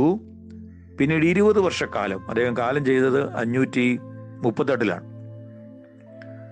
ഈ 5 വർഷത്തിന് ശേഷം 20 വർഷക്കാലം അദ്ദേഹം താമസിച്ചത് ഈജിപ്തിലെ അലക്സാണ്ട്രിയൻ സഭയുടെ അതിഥിയായിട്ട് അവരുടെ മൊണാസ്ട്രിയിലാണ്. അവിടെയാണ് അദ്ദേഹം കാലം ചെയ്തത്. അവിടെ അദ്ദേഹമാണ് ഈ സുറിയാനിക്കാരുടെ കിരീടം. കാരണം ഈ നോൺ കാൽസിലോണിയൻ വിശ്വാസത്തെ മുറുകെ പിടിച്ച 2 പാത്രിക്കീസുമാർ ഈ കാലഘട്ടത്തിലുള്ള ഇതിലൊന്നാണ് ഈ പരിശുദ്ധ സേവേറിയസ്. അത് ഓർക്കുക. അപ്പോൾ അന്ത്യോക്യയിൽ അദ്ദേഹത്തിനുണ്ടായ സ്ഥാനം എന്താണെന്നുള്ളത് ക്ലിയർ ആണല്ലോ. അന്ത്യോക്യയിലെ സമൂഹം ഏത് തരത്തിൽപ്പെട്ടവരാണെന്നുള്ളതും വ്യക്തമാണല്ലോ. അവിടെ സ്വന്തം സഭയിൽ ഈ പരിശുദ്ധ പിതാക്കന്മാരെ പോലും അവർ സ്വീകരിച്ചിട്ടില്ല. പിന്നീട് നാം ഈ 5-ാം ദുബ്ദനെ തന്നെ ഓർക്കുന്ന പേരാണ് യാക്കോബ് ബുർദാന. അതിനോട് ചേർന്ന് പ്രത്യേകിച്ച് സേവേറിയസ് പിതാവിൻ്റെ പാത്രിക്കീസ് സേവേറിയസിൻ്റെ നാം ഓർത്ത് കഴിയുമ്പോൾ അടുത്തത് സത്യവിശ്വാസത്തെ നിലനിർത്തിയ നീതിമാനും പരിശുദ്ധനുമായ ഞങ്ങളുടെ ബാബാമാർ യാക്കോബ് ബുർദാന. ഈ യാക്കോബ് ബുർദാനയെ പറ്റി കൂടെ ഒരു വാക്ക് പറഞ്ഞ് അവസാനിപ്പിക്കാം. യാക്കോബ് ബുർദാന എന്ന് പറയുന്നത് സന്യാസി വൃത്തി സ്വീകരിച്ച് സന്യാസിയായി ജീവിച്ച് സമുദായത്തിന് വേണ്ടി ജീവിതം ഒഴിഞ്ഞു വെച്ച ഒരു സന്യാസി വര്യനാണ്. അദ്ദേഹം പ്രത്യേകിച്ച് 527 മുതൽ ഈ ബൈസന്റൈൻ കിങ്ഡം ഭരിച്ച ജസ്റ്റീനിയൻ ചക്രവർത്തി കാൽസിലോൺ വിശ്വാസത്തെ അംഗീകരിക്കുന്നവനായിരുന്നു. എന്നാൽ അദ്ദേഹത്തിൻ്റെ സഹധർമ്മിണി, അവരുടെ പേര് തെവോദോറോ രാജ്ഞി, അവര് കൽക്കദോനിയൻ വിശ്വാസത്തെ അംഗീകരിക്കാത്ത അലക്സാണ്ട്രിയൻ സഭയുടെ ക്രിസ്തുവിൻ്റെ ഏകസ്വഭാവ സ്വഭാവത്തെ അംഗീകരിക്കുന്ന വിശ്വാസികളുടെ സമൂഹത്തെ അംഗീകരിക്കുന്ന വ്യക്തിയായിരുന്നു രാജ്ഞി. ഈ രാജ്ഞിയുടെ സഹായത്തോടു കൂടിയാണ് യാക്കോബ് ബുർദാന തൻ്റെ പ്രവർത്തനത്തിന്, പ്രത്യേകമായിട്ടും കോൺസ്റ്റാന്റിനോപ്പിളിലൊക്കെ അദ്ദേഹം താമസിച്ച് പ്രവർത്തനം ആരംഭിക്കുന്നത്.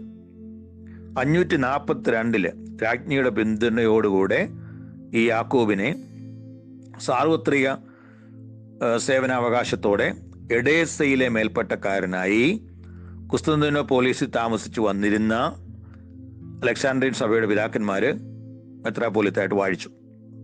അതിനുശേഷം അദ്ദേഹം മറ്റുള്ള രാജാവും പട്ടാളവും രാജ്യവും കാൽസിലോൺ വിശ്വാസത്തെ എതിർക്കുന്നവരെ പീഡിപ്പിക്കുകയും തടവിലാക്കുകയും അവരെ രാജ്യത്തിൽ നിന്ന് നാടുകടത്തുകയും അവരെ കൊല്ലുകയൊക്കെ ചെയ്തുകൊണ്ടിരുന്നൊരു കാലമാണ്. കാരണം രാജാവിനെ സംബന്ധിച്ചെപ്പോഴും രാജാവിനെ തുണയ്ക്കുന്ന സമുദായത്തിനുള്ളിൽ പ്രശ്നങ്ങൾ ഉണ്ടായാൽ കലഹങ്ങളായി മാറും. അതുണ്ടാകാതിരിക്കുന്നതിന് വേണ്ടി ചെറിയൊരു കൂട്ടമായി കാൽസിലോണിനെ എതിർത്ത, കാരണം ഭൂരിപക്ഷം അന്ത്യോക്യയും റോമും കോൺസ്റ്റാന്റിനോപ്പിളും അംഗീകരിച്ച ഇരുസ്വഭാവവാദത്തിൻ്റെ പേട്രണേറ്റുള്ള സഭയാണ് ഭൂരിഭാഗം.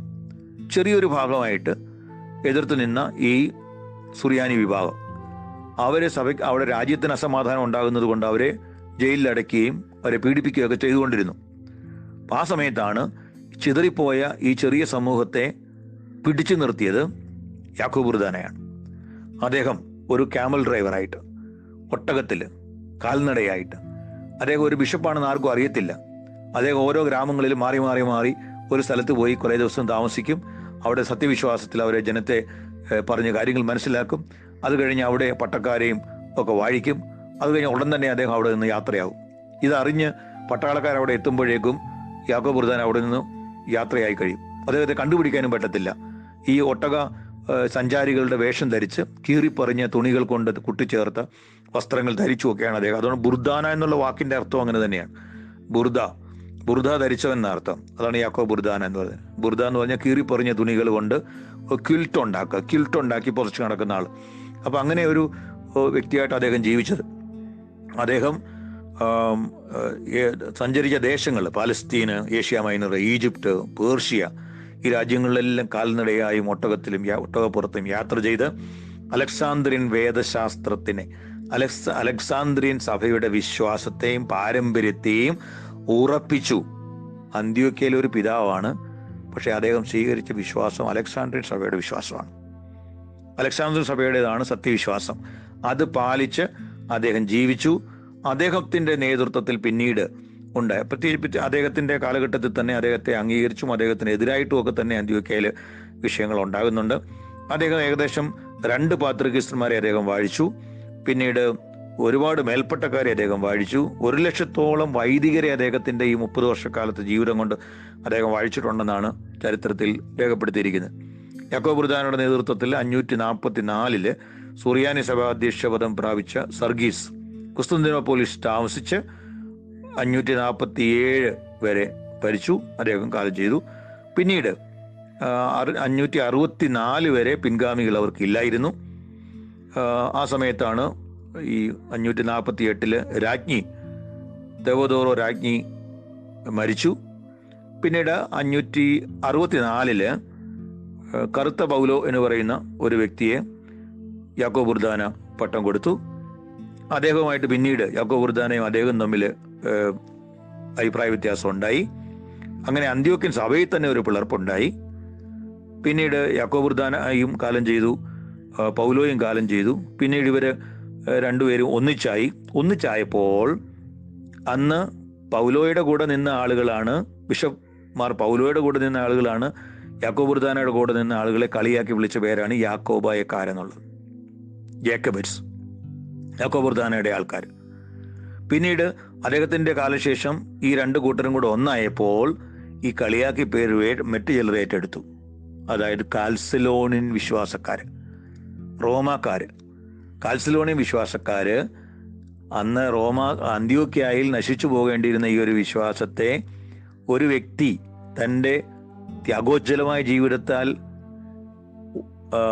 പിടിച്ചു നിർത്തിയത് കൊണ്ട് യാക്കോബ് ബുർദാനയുടെ അനുയായികളെ അവർ കളിയാക്കി വിളിച്ച പേരാണ് യാക്കോബായക്കാർ. പിന്നീട് ഈ പേര് ഏറ്റെടുത്ത് വിളിച്ചത് മുഴുവൻ അന്ത്യോക്യയിലെ കാൽസിലോണിയൻസും അല്ലെങ്കിൽ റോമാക്കാരും ഒക്കെ ഈ സുറിയാനി സഭയെ കളിയാക്കി പരിഹസിച്ച് വിളിച്ച പേരാണ് യാക്കോബായക്കാർ. ആയതുകൊണ്ട് നമ്മൾ പിന്നീട് അവരുടെ ചരിത്രത്തിലൊന്നും അവർ ആ പേര് ഔദ്യോഗികമായിട്ട് അംഗീകരിച്ചിട്ടില്ല. ഇന്നത്തെ പാത്രിക്കീസ് ബാവയോട് ചോദിച്ചു, അല്ലെങ്കിൽ ഇന്നത്തെ അന്ത്യോക്യ സഭയോട് ചോദിച്ചു അവരുടെ പേരെന്തുവാ, അവരാരും യാക്കോബായക്കാരെന്ന് പറയത്തില്ല. അവർ പറയുന്നത് അന്ത്യോക്യൻ സുറിയാനി സഭ, അല്ലെങ്കിൽ അതിനവർ പറയുന്നത് യഥാർത്ഥമായിട്ടുള്ള അവരുടെ പേര് WCCയിലും അല്ലെങ്കിൽ ഓറിയന്റൽ ഓർത്തഡോക്സ് സഭകളുടെ സമ്മേളനത്തിലും ഒക്കെ ആ സഭയുടെ പേര് Syrian Orthodox church of Antioch എന്നാണ്. സിറിയൻ ഓർത്തഡോക്സ് സഭയാണ് അവർ. യാക്കോബ എന്ന് ബ്രാക്കറ്റിൽ പോലും അവരെടുത്തില്ല. അവർക്കറിയാം അവരെ കളിയാക്കിയ പരിഹസിച്ച് വിളിച്ച പേരാണ്. എന്നാൽ ഇവിടെ ഈ അടുത്ത കാലത്ത് രജിസ്റ്റർ ചെയ്യപ്പെട്ട ഒരു സൊസൈറ്റിയുടെ പേരാണ് യാക്കോബൈറ്റ് സിറിയൻ ചർച്ച്. ചരിത്രം അറിഞ്ഞിരുന്നിട്ടും മറ്റ് നിലപാടുകളും മറ്റ് സാധ്യതകളും ഒന്നും ഇല്ലാത്തപ്പോൾ വൈകാരികമായി ഒരു ജനസമൂഹത്തെ കൂടെ നിർത്താൻ വേണ്ടിയുള്ള ഒരു ശ്രമമെന്നേ ഉള്ളൂ. ഇപ്പോൾ യാക്കോബ എന്നുള്ള പേര് തെറ്റായി നമ്മുടെ ഇടയിൽ വന്നു. ഇപ്പം ചില ഈ ചർച്ചകളിൽ, ഈ സോഷ്യൽ മീഡിയയിലൊക്കെ കാണുന്ന ഒരു ചർച്ചയിൽ ചില ആളുകൾ വളരെ സർക്കാസ്റ്റിക് ആയിട്ട് പറയുന്നുണ്ട്, നമുക്കിവിടെ യാക്കോബ എന്നുള്ള പേര് തന്നെയാണ് നമ്മൾ പണ്ട് തൊട്ട് ഉപയോഗിച്ചുകൊണ്ടിരുന്നത്. 1665 മുതലാണല്ലോ അന്ത്യോക്യൻ ബന്ധം. അത് എല്ലാ ചരിത്രകാരന്മാരും അംഗീകരിക്കുന്നതാണ്. ചരിത്രം അറിയാൻ വയ്യാത്തവർ മാത്രമേ ആദിമകാലം മുതൽ നമ്മൾ അന്ത്യോക്യമായിട്ട് ബന്ധമുണ്ടായത് പറയത്തുള്ളൂ. അപ്പോൾ ആയതുകൊണ്ട് ഈ ചരിത്രം എന്ന് പറഞ്ഞ് ചരിത്രം പറയുകയും പഠിപ്പിക്കുകയും ചെയ്യുന്ന പത്രിയർക്കീസ് വിഭാഗത്തിലുള്ള ആൾക്കാരോട് തന്നെ ചോദിച്ചു നോക്കൂ, 1665 മുമ്പ് മലങ്കര സഭയുമായിട്ട് അന്ത്യോക്യയിൽ, നമ്മളിപ്പോൾ ഇവിടെ പറഞ്ഞ അന്ത്യോക്യയിൽ ഉണ്ടായിരുന്ന സുറിയാനി വിഭാഗത്തിന്, ചുമ്മാതെ പേർഷ്യയിലുള്ളവരെ എല്ലാം അന്ത്യോക്യക്കാരെന്ന് വിളിച്ചിട്ട് പറയും. യാക്കോബ് ബുർദാന പേർഷ്യയിലൊക്കെ യാത്ര ചെയ്തിട്ടുണ്ട്. യാക്കോബ് ബുർദാന പേർഷ്യൻ സഭയിൽ ചെന്നിട്ട് അവിടെ മഫ്രിയാനയുമായിട്ട് ബന്ധപ്പെട്ടിട്ടുള്ള കഥകളിലും ഒക്കെ യാക്കോബ് ബുർദാനയുടെ പേരുണ്ട്. അപ്പോൾ ആയതുകൊണ്ട് അതെല്ലാം ആ സംസർഗം അങ്ങനെ പറഞ്ഞവരുണ്ട്. അറബികൾ മുഴുവൻ മുസ്ലിങ്ങളല്ലെന്നുള്ള കാര്യം നമുക്കറിയാമല്ലോ. പക്ഷെ നമ്മുടെ മനസ്സിലിരിക്കുന്ന അറബികൾ എന്ന് കേട്ട് കഴിഞ്ഞാൽ ഉടനെ മുസ്ലിങ്ങൾ എന്നാവാൻ അല്ല. അറബികൾ എന്ന് പറയുന്ന ഒരു സമൂഹത്തിനകത്ത് നിന്ന് ഇസ്ലാം മതത്തിലേക്ക് പോയ മെജോറിറ്റി, അതുകൊണ്ട് എല്ലാ അറബികളും മുസ്ലിം എന്ന് പറഞ്ഞതുപോലെ എല്ലാ പൗരസ്ത്യ ദേശക്കാരും അന്ത്യോക്യക്കാരും അല്ലെന്നുള്ള വളരെ കൃത്യമായിട്ട് ഇതുവരെ പറഞ്ഞു. വളരെ ന്യൂനപക്ഷമായ ഒരു സമൂഹത്തിന്റെ പേരാണ് അന്ത്യോക്യ സുറിയാനി സഭ. അവിടെ തന്നെ 6-7 പാത്രിക്കീസുമാരുണ്ട് ഈ അന്ത്യോക്യ തന്നെ, അന്ത്യോക്യ പാരമ്പര്യത്തിൽ തന്നെ. അപ്പോൾ ആയതുകൊണ്ട് ചരിത്രത്തെ നമ്മൾ തെറ്റായിട്ട് കാണും, ചരിത്രത്തെ ചരിത്രമായിട്ട് തന്നെ കാണണം. അതുകൊണ്ട് ഇവിടെ 1665 മാത്രമാണ് ഗ്രിഗോറിയോസ് അബ്ദുൽ ജലീൽ ഇവിടെ വരുന്നതും, എവിടെയെത്തിയ ജെറുസലേമിലെ ഒരു ബിഷപ്പ് ഇവിടെ വന്നത്. അതിനുശേഷം അന്ത്യോക്യയിലെ പിതാവിൻ്റെ പേര് അബ്ദുൽ മിശിക ഒന്നാമനാണ്. അബ്ദുൽ മിശിക ഒന്നാമൻ കൽപ്പന കൊടുത്ത് പിന്നീട് അയച്ചവരാണ് 3 പിതാക്കന്മാർ. എൽദോ മഫ്രിയാന, അദ്ദേഹത്തിനോട് വന്ന ഇവാനിയോസ്, ഹിദായത്തുള്ള, ഗ്രിഗോറിയോസ് ഒക്കെ. അവരെയൊക്കെ അയക്കുന്ന സമയത്ത് അദ്ദേഹത്തിൻ്റെ കൽപ്പനയുണ്ടല്ലോ. കൽപ്പനയൊക്കെ നമ്മൾ വായിക്കുമ്പോൾ എന്ത് കൃത്യമായിട്ട് ആ കാര്യങ്ങൾ പറയുന്നു. ഇവിടെ വന്ന അധിനിവേശം സ്ഥാപിക്കാൻ വേണ്ടി അല്ലല്ലോ പാത്രിക്കീസ് ബാവ കൽപ്പന കൊടുത്തയക്കുന്നത്. പ്രത്യേകിച്ച് 1685 പത്രിയർക്കീസ് ആയിരുന്ന അബ്ദുൽ മിശിക ഒന്നാമൻ കൃത്യമായ കൽപ്പന കൊടുത്തയച്ചിട്ടുണ്ട്. ഞാൻ ഈ പിതാക്കന്മാരെ അങ്ങോട്ട് അയക്കുന്നു, അവരവിടെ വന്ന് പട്ടത്തെ കാര്യങ്ങൾ ക്രമീകരണം നടത്തിയിട്ട് എത്രയും പെട്ടെന്ന് അവർ തിരികെ വരണം. അങ്ങനെ 4 കാര്യങ്ങളെ കൽപ്പനയിൽ പറയുന്നുണ്ട്. നസ്രാണികൾ ആവശ്യപ്പെട്ടതനുസരിച്ച് അന്ത്യോക്യ പാത്രിക്കീസ് മെത്രാപ്പൊലീത്തന്മാരെ അങ്ങോട്ട് അയക്കുന്നു. നസ്രാണി പട്ടക്കാരെ വാഴിച്ച് പട്ടത്തെ പ്രതിസന്ധി പരിഹരിക്കാനാണ് അയക്കുന്നത്. അവർ അവിടെ താമസിക്കാനോ ഭരിക്കാനോ നാം ആഗ്രഹിക്കുന്നില്ല. എത്രയും പെട്ടെന്ന് അവരെ മടക്കി അയക്കണം. ഇതാണ് അന്ത്യോക്യമായിട്ട് നമുക്കിവിടെ ഉണ്ടായ ആദ്യത്തെ ബന്ധം. പിന്നീടാണ് അതിനെ ഒരു അധിനിവേശവും പിടിച്ചടക്കലും ഒക്കെ ഉണ്ടായത്. എന്നാൽ ദൈവത്തിന്റെ നിയോഗമോ ചരിത്രത്തിന്റെ സത്യമോ, അബ്ദുൽ മിശിക ഒന്നാമനിൽ തുടങ്ങിയ നല്ല ബന്ധം അബ്ദുൽ മിശിക രണ്ടാമനിലൂടെ അത് വീണ്ടും മലങ്കര സഭയ്ക്ക് സ്വാതന്ത്ര്യത്തിന്റെ ഒരനുഭവം ഉണ്ടാകുന്നു. 1912 കാതോലിക്ക സ്ഥാപനം. ഇത് ഓർക്കണം, 1685 അബ്ദുൽ മിശിക ഒന്നാമനിൽ തുടങ്ങിയ നല്ല ബന്ധം 1912 ഇതിനിടയ്ക്കുണ്ടായ അധിനിവേശത്തിന്റെ സകല ശ്രമങ്ങളെയും അതിജീവിച്ച് സഭയ്ക്ക് സ്വാതന്ത്ര്യമുണ്ടെന്ന് ഔദ്യോഗികമായിട്ട് പ്രഖ്യാപിച്ച സീനിയർ പാത്രിക്കീസ് അബ്ദുൽ മിശിക രണ്ടാമനാണ് എന്ന് ഓർക്കണം. പേരുകൾ വരുമ്പോഴും അതിനൊരു അർത്ഥം ഉണ്ടാവുമല്ലോ. നമ്മുടെ അപ്പം ഞാൻ പറഞ്ഞു വന്നതല്ല, ഈ യാക്കോബ എന്നുള്ള പേര് തെറ്റായി നമ്മൾ ഒരു പ്രയോഗിച്ചിട്ടുണ്ടെന്ന് പറയുന്ന ആളുകൾ സൂചിപ്പിക്കുന്നുണ്ട്. ഇന്നത്തെ പൗരസ്ത്യ കാതോലിക്ക ഓർത്തഡോക്സ് സഭയുടെ പരമാധ്യക്ഷൻ പരിശുദ്ധ ബസേലിയോസ് മാർത്തോമ പൗലോസ് II, അദ്ദേഹത്തിൻ്റെ SSLC ബുക്ക് എടുത്ത് നോക്കിയാൽ അദ്ദേഹം യാക്കോബായക്കാരനാണെന്നാണ് എഴുതിയേക്കുന്നത്. എന്തിനാ അദ്ദേഹത്തിന് വരെ പോകുന്നത്? 53 വയസ്സുള്ള എൻ്റെ SSLC ബുക്കിൽ ഞാനും യാക്കോബായക്കാരനാണ്. എനിക്ക് ഓർമ്മയുണ്ട് എൻ്റെ പേരങ്ങനെ യാക്കോബായ അതിനകത്ത് വന്നത്. ഞാൻ 10ാം ക്ലാസ്സിലെ പരീക്ഷയ്ക്ക് എൻ്റെ ഫോം നിറയ്ക്കുമ്പോൾ ഞങ്ങളൊക്കെ ഫോം നിറച്ച് എഴുതി കൊടുത്തിട്ടുണ്ട്. പക്ഷേ സ്കൂളിൻ്റെ ഓഫീസിൽ, ഹെഡ് മാസ്റ്ററുടെ ഓഫീസിൽ എന്നെ വിളിപ്പിച്ചു. ക്ലാസ് ടീച്ചർ ഇരുന്ന് ഈ രജിസ്റ്റർ എല്ലാം വായിച്ച് കേൾപ്പിക്കുകയാണ്. SSLCക്ക് വേണ്ടിയുള്ള റെക്കോർഡ് അയച്ചു കൊടുക്കാൻ പോവുകയാണ്. അപ്പോൾ ചോദിച്ചു പേര് വിവരങ്ങൾ എല്ലാ കാര്യങ്ങളും അവിടെ എഴുതിയിട്ടുണ്ട്. ജാതി ക്രിസ്ത്യൻ, പിന്നെ ക്രിസ്ത്യാനിറ്റി റിലിജിയൻ, കാസ്റ്റ് എന്നുള്ളിടത്ത് ചോദിച്ചപ്പോൾ യാക്കോബായ എന്നാ പറഞ്ഞ്. ഒരുപക്ഷെ ഞാൻ ഓർത്തഡോക്സ് പറഞ്ഞിരിക്കാം, പക്ഷേ ജാക്കബേറ്റ് എന്നാണ് അവിടെ എഴുതിയിരിക്കുന്നത്. എനിക്ക് ഓർമ്മയുണ്ട്, ഞാൻ അവിടെ പോയി നിൽക്കുന്നു ഓർമ്മ. പക്ഷെ അന്ന് തീർച്ചയായിട്ടും അന്ന് നമ്മൾ അറിഞ്ഞോ അറിയാതെയോ ആ പേര് നമ്മൾ ഉപയോഗിക്കുമായിരുന്നു. പ്രത്യേകിച്ച് നമ്മുടെ സഭയിൽ ഈ പേര് എവിടെയാണ് ഉണ്ടാകുക? ചരിത്രത്തിലൂടെ നമ്മൾ നോക്കുമ്പോൾ ഈ പേര് കൂടുതലായിട്ട് നമ്മൾ കാണുന്നത് നമ്മുടെ സഭയിൽ പാലക്കുന്നത്ത് മാത്യൂസ് മാർ അത്താനാസിയോസിനെ അന്ത്യോക്യയിൽ നിന്ന് പാത്രിക്കീസ് ബാവ നിയമാനുസൃതമല്ലാതെ ഇങ്ങോട്ട് പട്ടം കൊടുത്ത് അയച്ചു. അദ്ദേഹം ഇവിടെ വന്ന് മലങ്കര മെത്രാപ്പോലിത്ത സ്ഥാനത്തിന് അവകാശം വെച്ചു. അങ്ങനെ ഇവിടുത്തെ മലങ്കര മെത്രാപ്പോലിത്തയുടെ അവകാശ സ്ഥാനത്തിന് വേണ്ടി തിരഞ്ഞെടുക്കപ്പെട്ട പുലിക്കോട്ടിൽ ദിവനാശ്യൂസ് അഞ്ചാമനും അദ്ദേഹവും തമ്മിൽ കോടതിയിൽ വ്യവഹാരം ഉണ്ടായി. ഈ കോടതി വ്യവഹാരങ്ങളിൽ അന്ന് യഥാർത്ഥത്തിൽ ഈ ബാബാ കക്ഷിയും മെത്രാൻ കക്ഷിയും ഉണ്ടാകുന്നത് അവിടെയാണ്.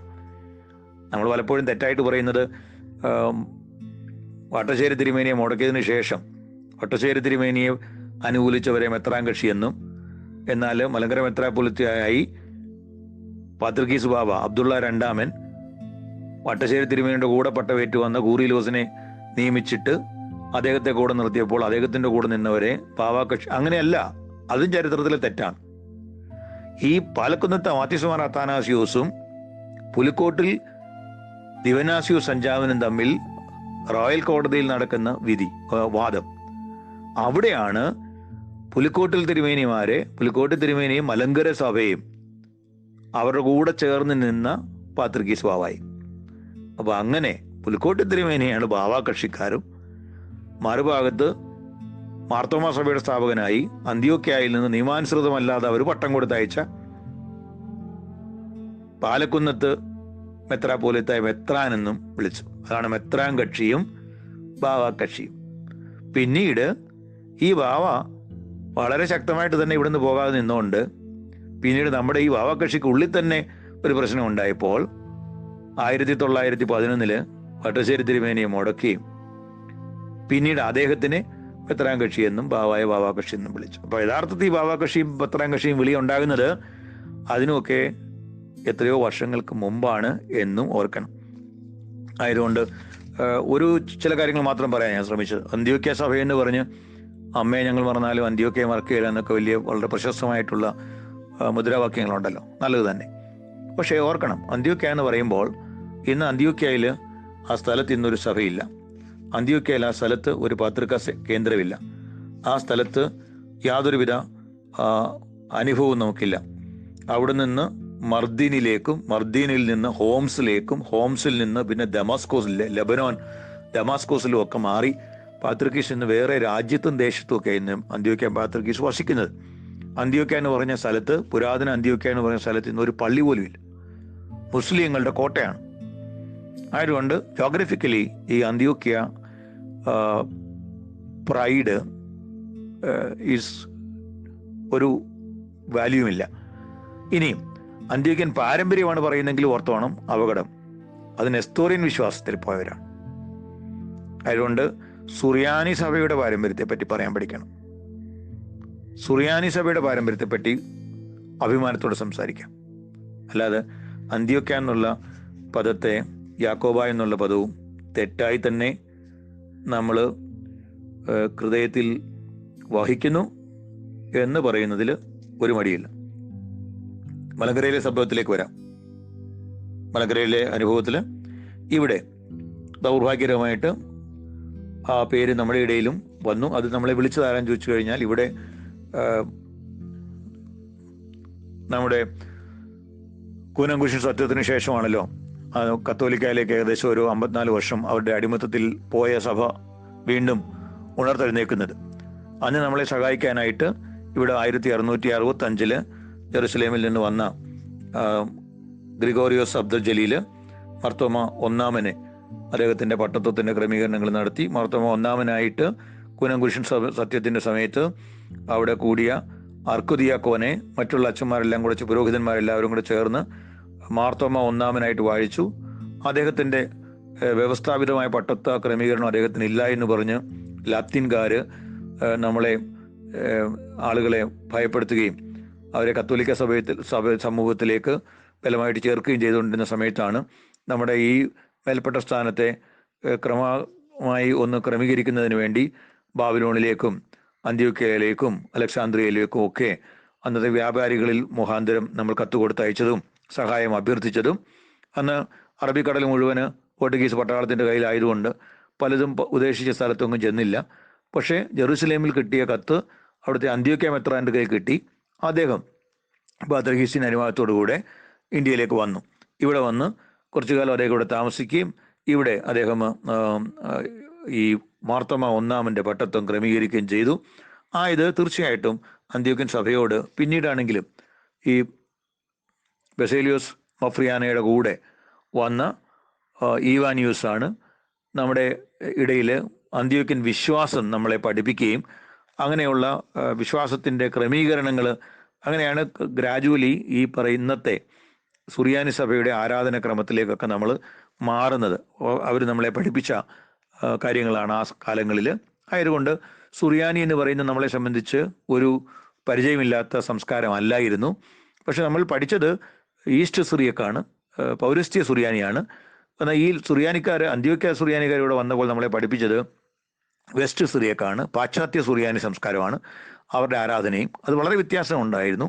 എന്നിരുന്നാലും കോമൺ ആയിട്ടൊരു ഫാക്ടർ നമ്മുടെ ഉള്ളിൽ ഉണ്ടായിരുന്നത് കൊണ്ട് സുറിയാനി പാരമ്പര്യത്തിൽപ്പെട്ടതായതുകൊണ്ട് ഗ്രാജുവലി അവരുടെ സഭയെ പറ്റിയുള്ള പഠിപ്പിക്കൽ, പുത്രൻ്റെ മനുഷ്യാവതാരത്തെ പറ്റിയുള്ള പഠിപ്പിക്കൽ, കൂദാശകളെ പറ്റിയുള്ള പഠിപ്പിക്കൽ, ഇതൊക്കെ സഭ ഗ്രാജുവലി സ്വീകരിച്ചു. പ്രത്യേകിച്ചും ചെങ്ങന്നൂര് സുന്നകദോസ്, ഈ വാനിയോസ് ഹിദായത്തുള്ള വിളിച്ചുകൂട്ടിയ ചെങ്ങന്നൂര് സുന്നകദോസിൽ ഈ കാര്യങ്ങളൊക്കെ സഭ അംഗീകരിക്കുകയും അത് പിന്നീട് ഇന്ന് വരെയും അതിന് മാറ്റം കൂടാതെ സഭ അനുഷ്ഠിക്കുകയും ചെയ്യുന്നത്. അത് പൂർണ്ണമായിട്ട് വിശുദ്ധ കുർബാന, നോമ്പ്, പുത്രൻ തമ്പുരാൻ്റെ ആളത്വം, റൂഹായുടെ പുറപ്പാട്, പരിശുദ്ധ സഭയെ പറ്റിയുള്ള പഠിപ്പിക്കൽ, ഇതൊക്കെ മലങ്കര സഭയ്ക്ക് പൂർണ്ണമായ ഒരു വളർച്ച അന്ത്യോക്യൻ സഭയുമായിട്ടുള്ള ബന്ധത്തിലാണ് ഉണ്ടായത്. അന്ന് ഇവിടെ വന്ന അന്ത്യോക്യൻ പിതാക്കന്മാർ ഈ തരത്തിലുള്ള വിശ്വാസ സത്യങ്ങൾ നമ്മളെ പഠിപ്പിക്കാനായിട്ട് ശ്രമിച്ചത്, അല്ലാതെ പിടിച്ചെടുക്കാനല്ലായിരുന്നു. അങ്ങനെയാണ് ഗ്രാജുവലി ഈ സഭയോട് നമുക്കുള്ള ബന്ധം ആത്മബന്ധമായിട്ട് മാറിയത്. പക്ഷേ കുറേ കാലം കഴിഞ്ഞ് ഇവിടെ വന്നിട്ടുള്ള, പ്രത്യേകിച്ച് അബ്ദുള്ള പാദ്രിഗീസിൻ്റെ കാലത്ത് ശേഷം ഇവിടെ വന്നിട്ടുള്ള ഇവിടെ കാഴ്ചപ്പാടെ അങ്ങ് മാറിപ്പോയി. അതൊരു അറബി സെമറ്റിക് കൾച്ചറിനുള്ളിൽ നിന്നുകൊണ്ട് പിടിച്ചെടുക്കുക, നേടിയെടുക്കുക എന്നുള്ള ആ ഒരു വാശി, അതോടുകൂടിയാണ് പഴയ ഈ ഭാഗങ്ങളിലൊക്കെ ഞാൻ വളരെ വ്യക്തമായിട്ട് ഈ മുടക്കിനെ പറ്റിയൊക്കെ പറഞ്ഞിട്ടുണ്ട്. എന്തുകൊണ്ടാണ് വളരെ ലാഘവത്തോടെ ഇവർക്ക് ഇതൊക്കെ ചെയ്യാൻ പറ്റും എന്നുള്ളത് ഇന്ന് ഞാൻ പറഞ്ഞ ചരിത്രത്തിലും ചില കാര്യങ്ങളിൽ നിന്ന് നമുക്കത് മനസ്സിലാവും. ആയതുകൊണ്ട് ഈ ഭാഗം ഞാൻ ഇവിടെ അവസാനിപ്പിക്കുന്നു. ഒരു കാര്യം കൂടെ മാത്രം പറയട്ടെ, ഉപസംഹരിക്കുകയാണ്. ഈ അന്ത്യോക്യൻ മലങ്കര ബന്ധം ഇവിടെ ഈ ഭാഗം കൊണ്ട് ഞാൻ അവസാനിപ്പിക്കുകയാണ്. അതായത് ഇന്ന് നമ്മളെ ഈ യാക്കോബായ എന്നുള്ള പേര് എങ്ങനെ വന്നു എന്ന് ഞാൻ പറഞ്ഞു. യാക്കോബായ എന്നുള്ള പേര് ഇവിടെ വന്നപ്പോൾ, ഇവിടെ സുറിയാനിക്കാർ, പാശ്ചാത്യ സുറിയാനിക്കാർ ഇവിടെ വന്നപ്പോൾ ഇവിടെ ഉണ്ടായിരുന്ന ലത്തീൻകാർ, ഈ ലാത്തിൻകാരെന്ന് പറയുന്ന റോമാക്കാരാണ്. ഈ റോമാക്കാരെ ഒന്ന് പുറമോട്ട് പോയി നമുക്കൊന്ന് കണക്ട് ചെയ്ത്, അവർ കൽക്കദോന്യ സുന്നകദോസിൽപ്പെട്ടവരാണ്. കൽക്കദോന്യ സുന്നകദോസിലെ ആദ്യമായി സഭയിലകത്ത് വിഭജനം ഉണ്ടാകുമ്പോൾ 451 അതിനെ അംഗീകരിക്കാതെ മാറി നിന്ന, അല്ലെങ്കിൽ അവിടെ ഉണ്ടായ യാക്കോബുർദാനായുടെയൊക്കെ പ്രവർത്തനത്തിൻ്റെ ഫലമായിട്ട് നിലനിന്ന ഒരു സഭാ സമൂഹമുണ്ടായിരുന്നു. ആ സമൂഹത്തെ കൽക്കദോന്യ സുന്നകദോസ് അംഗീകരിക്കുന്നവർ ശാപിക്കപ്പെട്ടവരായി, പുറന്തള്ളപ്പെട്ടവരായിട്ട് കാണപ്പെട്ടവരാണ്. ആയതുകൊണ്ട് ആ സഭയിലെ ആളുകൾ ഇവിടെ വന്ന് നമ്മളോട് ബന്ധം സ്ഥാപിച്ചപ്പോൾ അവർ നമ്മളെ ഇവിടെ അന്നുണ്ടായിരുന്ന ലത്തീൻകാർ നമ്മളെ യാക്കോബായക്കാര്, പുത്തങ്കൂറ്റെന്നുള്ള പുത്തങ്കൂറുകാരെന്നുള്ള പേര് നമുക്ക് അടിച്ചേൽപ്പിച്ചത് അവിടെ വെച്ചാണ്. അല്ലാതെ ആദിമ സഭയിൽ ഈ 599 ഉദയംപേരൂർ സുന്നകദോസിലൂടെ അവിടേക്ക് പോവുകയും പിന്നീട് തിരിച്ചു വരികയും ചെയ്ത സമൂഹത്തെ അല്ല. പിന്നെ ചരിത്രത്തിൽ അവർ പുത്തങ്കൂർ, നമ്മൾ ഈ അന്ത്യോക്യ ബന്ധവുമായിട്ടുള്ള ഇടപെടലിന് ശേഷമാണ് അവർ നമ്മളെ പുത്തൻകൂറ്റുകാരെന്നുള്ള പേരിൽ കൂടെ വിളിക്കാൻ തുടങ്ങിയത്. ആയതുകൊണ്ട് ആ ചരിത്രം അതാണ് നമ്മളെ ഓർമ്മപ്പെടുത്തുന്നത്. പിന്നീട് ഉള്ള കാലം നോക്കുമ്പോൾ ഇന്നും ഉണങ്ങാത്ത മുറിവുകളായിട്ടാണ് സഭയ്ക്കുള്ളിൽ ഉണ്ടായിട്ടുള്ള വിഭജനം നിൽക്കുന്നത് എന്നുള്ള കാര്യം ഓർക്ക്. മലങ്കരയിൽ അന്ത്യോക്യ പാത്രിക്കീസിനെ ബഹുമാനിക്കുകയും ആദരിക്കുകയും ചെയ്യുന്നവരാണ് മലങ്കരയിലെ എല്ലാവരും, പ്രത്യേകിച്ച് മലങ്കര സഭയിലുള്ളവരെല്ലാം. പാത്രിക്കീസ് വിഭാഗത്തിലുള്ളവരും ആ ഒരു വികാരമാണ് അവരെ ആ ഒരു ചിന്തയിൽ നിലനിർത്തുന്നത് എന്നുള്ളത് ഉറപ്പാണ്. എന്നാൽ പാത്രിക്കീസിന് അർഹമായ ബഹുമാനം ലഭിക്കുന്ന ഒരു സാഹചര്യത്തിൽ തീർച്ചയായിട്ടും ആ ഭാഗത്ത് നിൽക്കുന്നവർ പോലും സഭയുടെ ഐക്യത്തിനെ എതിർക്കുമെന്ന് ചരിത്രപരമായിട്ട് കാണാൻ സാധിക്കുകയില്ല. വളരെ ഒരു സാങ്കേതിക വിദ്യ വികസിപ്പിച്ച ഈ കാലഘട്ടത്തിലും ഈ അന്ത്യോക്യ പാത്രിക്കീസിൻ്റെ പേര് ദുരുപയോഗം ചെയ്ത ഒരു കപട നാടകം, ഇതൊക്കെ ഇന്നല്ലെങ്കിൽ നാളെ എല്ലാവരും തിരിച്ചറിയും. അന്ന് തീർച്ചയായിട്ടും മലങ്കര സഭയിൽ ഒരു ഒന്നെന്നുള്ള ബോധ്യം, അതായത് ഒരേ സംസ്കാരത്തിൻ്റെയും ഒരേ പിതാവിൻ്റെ മക്കളുമായ എന്നുള്ള ബോധ്യം നമ്മുടെ ഇടയിൽ ഉണ്ടാകും എന്നുള്ളൊരു സംശയമില്ല. ആയതുകൊണ്ട് ഈ തെറ്റായ രീതിയിലുള്ള വ്യാഖ്യാനങ്ങളെ, കളിയാക്കലുകളെ, എന്താണ് യഥാർത്ഥത്തിൽ യാക്കോബായ എന്നുള്ള പേര് നമുക്കുണ്ടായത് എങ്ങനെയാണ്, അത് ഇപ്പോഴും ഔദ്യോഗികമായിട്ട് 2002 പരുമല അസോസിയേഷനിൽ വെച്ച് സഭ ഒന്നാകേണ്ടതായിരുന്നു. അതിൻ്റെ മണിക്കൂറുകൾക്ക് മുമ്പ് അത് ഉപേക്ഷിച്ച് ബോയ്ക്കോട്ട് ചെയ്തു പോയ പുത്തൻകുരിശുകാർ, പുത്തൻകുരിശ് സൊസൈറ്റി, അവരൊരു സൊസൈറ്റി രജിസ്റ്റർ ചെയ്തു. അന്ന് അവർക്ക് പുതിയ ഭരണഘടന 2005 അവരെ ഉണ്ടാക്കി. മലങ്കര സഭയ്ക്ക് 1934 ഭരണഘടനയുണ്ട്. എന്നാൽ അതിൽ നിന്ന് വ്യത്യസ്തമായിട്ട് എല്ലാ കാര്യങ്ങളും പാത്രിക്കീസിനെ സമർപ്പിച്ചുകൊണ്ട് ഏത് കാര്യത്തിനും തീരുമാനമെടുക്കുന്ന അന്ത്യോക്യ പാത്രിക്കീസാണെന്ന് പറഞ്ഞ് എല്ലാ ക്ലോസുകളും എഴുതി ഒരു ഭരണഘടന അവരുണ്ടാക്കി. അങ്ങനെ ഒരു ട്രസ്റ്റ് രജിസ്റ്റർ ചെയ്തു, ഒരു സൊസൈറ്റി രജിസ്റ്റർ ചെയ്തു. ആ സൊസൈറ്റിയുടെ പേരാണ് യാക്കോബായ സുറിയാനി സഭ. അങ്ങനെയാണ് ആദ്യമായിട്ട് ചരിത്രരേഖയിൽ ഏതായാലും യാക്കോബായ എന്നുള്ള പേര് ഇപ്പോൾ ഔദ്യോഗികമായിട്ട് സ്വീകരിച്ചിട്ടുണ്ട്. അതിനു മുമ്പുള്ള കാലങ്ങളിലൊക്കെ ഞാൻ സൂചിപ്പിച്ചു, ദിവന്യാശ്വർ സഞ്ചാമനും പാലക്കുന്ന് തിരുമേനിയുമായിട്ടുള്ള കേസിൻ്റെ കാലഘട്ടങ്ങളിൽ നമ്മളെ യാക്കോബായക്കാരെന്നും ഈ മെത്രാനെ പിന്താങ്ങിയവരെ മെത്രാൻ കക്ഷി എന്നുമൊക്കെ നവീകരണക്കാരും എന്നൊക്കെ വിളിച്ച രേഖകളുണ്ട്. എന്താണെങ്കിലും ഭരണഘടനയുടെ 3-ാം ക്ലോസിൽ പറയുന്ന തെറ്റായി യാക്കോബായക്കാരെന്ന് നമ്മളെ വിളിച്ചിരുന്നു. എങ്കിലും ഈ സഭയുടെ പൂർവികമായ സാക്ഷാൽ പേര് മലങ്കര ഓർത്തഡോക്സ് സുറിയാനി സഭ എന്നാകും. സുറിയാനി ഓർത്തഡോക്സ് സഭ അന്ത്യോക്യയിലെ സഭയാണ്. മലങ്കര സഭയ്ക്ക് ഓർത്തഡോക്സ് സുറിയാനി സഭ എന്നുമാണ് പേര്. ഈ രണ്ട് സഭയും ഓറിയന്റൽ ഓർത്തഡോക്സ് സഭയിലെ സഹോദരങ്ങളാണ്.